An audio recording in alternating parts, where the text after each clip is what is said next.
Hello everybody, welcome back to OTC Fish Keeper. And today I thought it might be fun to watch the goldfish do a feeding from underwater. I've got a camera that can film underwater, and I thought it'd be pretty cool because I've been watching them since I put them in the pond back here. They seem to be afraid of me because they're not used to seeing me above the tank. They're used to seeing me eye to eye. So they've been hanging out at the bottom of the pond for the most part. Later on I'm going to get some floating plants and stuff in there, and we'll see if we can draw them to the top a little more. But I've noticed when I feed them, they like to start swirling around the bottom because they know food's coming, because I throw it in high so that it makes a sound when it hits the water, so they know the food is there. And then they start working their way up like it's a maze, with a glass maze where they can go up one level at a time, one level at a time. It's kind of cool looking, and I thought it would really be neat to see underwater. I haven't seen it yet myself. I'm going to film it here in a minute, and we'll see how that works out. Pretty cool. But in the meantime, I thought I'd show you a couple little somethings I've done with the fish room here. In the summer and the winter time, it's especially difficult to get rid of the water out of the fish tanks, because I'm not just taking out water. That would be easy. I'm also cleaning the gravel, and sometimes little bits of food or waste or whatever get in there, and you don't want to clog up your pipes inside the house. In the fall and the spring, I just take that water and hose it right outside to the lawn. The lawn loves it, the fish love it, everybody's happy. But in the wintertime, I don't want to open that big garage door to get at the faucet outside to fill the tanks. And I also don't want to open that door to drain the tanks. And I think I've come up with a really good solution for both. To drain the tanks and to prevent the solids from running into my plumbing, I've taken one of these leftover tubs from the rack. This was originally an office kind of a thing, and I used the rest of this rack to build a filter, which is working out amazingly. Thank you, Jody.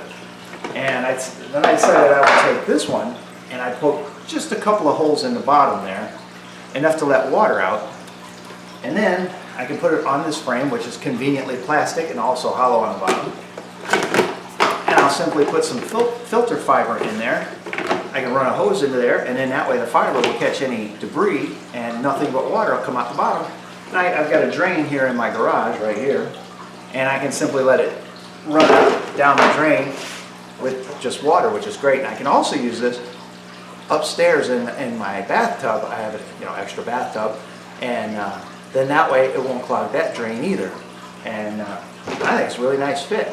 And now for getting the water inside, I've come up with a solution that I'm very happy with. I haven't tried it yet. I'm trying it today for the first time because I finally got heat back in the house, and we'll see how that works out, although I know it's going to work out amazing. Let me show it to you here real quick.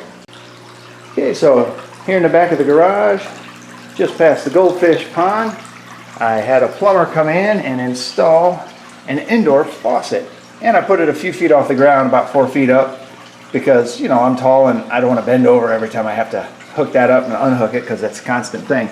But it's a simple solution, and I think rather elegant, and to make it a lot easier now here in the house. And then to drain this, got my I don't even know what to call it, drain filter here. Just below that I've got an actual storm or sewer drain, so it should work out pretty good. So let's film the fish eating from underwater.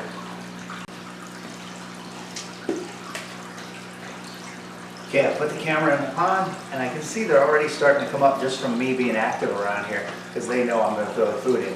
So I got the food, get ready to throw it in now, we'll see, and then I can also show you it from underneath. So I throw it up high to make a good noise on the top of the water. Yeah, they're already hitting it, which is unusual, because usually I've been making noise down here, I got the lights on. Usually it takes them a while. But for whatever reason, when I put my hand in the water with the camera, they got very excited very quickly.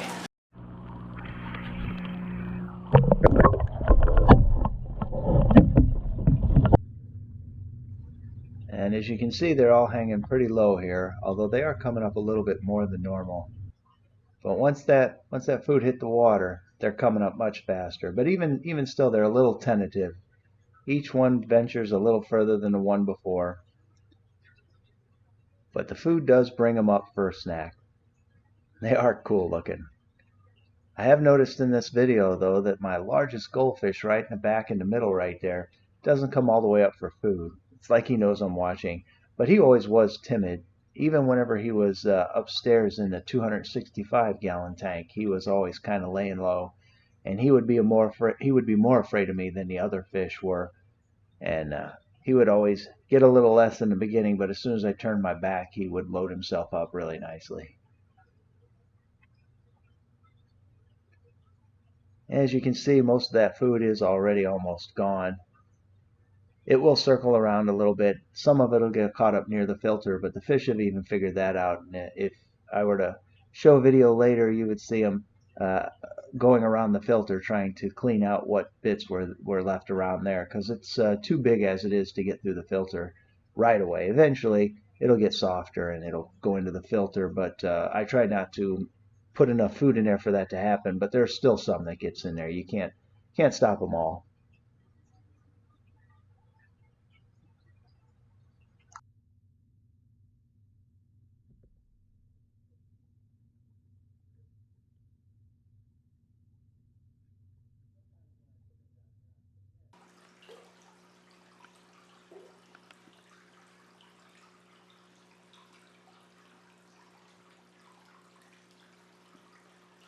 And as you know, goldfish are good eaters, so none of this is going to go to waste.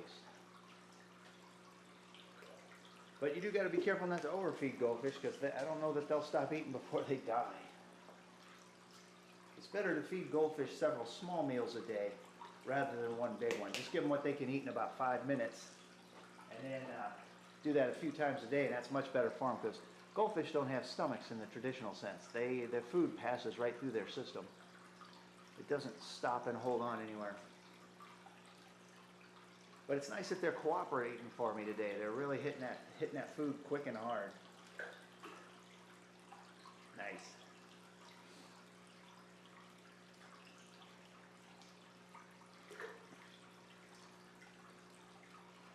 Sometimes when I feed them down here, I forget that I fed them, and I'll be doing something else in the fish room, and all of a sudden I'll hear the splashes and the noises. I'll be like, what is going on? And I realize, oh yeah, the goldfish are just eating. Haven't seen the big guy come up yet. I'll have to check him out whenever I look at the footage of the underwater. Oh, he's thinking about it, but he's not coming up. Okay, and that was a goldfish feeding from a goldfish point of view. It's going to be really cool to see. And hey, if any of you guys out there are interested at all in travel, say in the Ukraine or castles, I'm putting out another video today on my other channel, Let's Get Going, of a tour I took of a castle in the country of Ukraine. So I'll put a link in the description below to that video. And hey, if you do, go ahead and subscribe. I got more coming. Got a bunch of them out there already.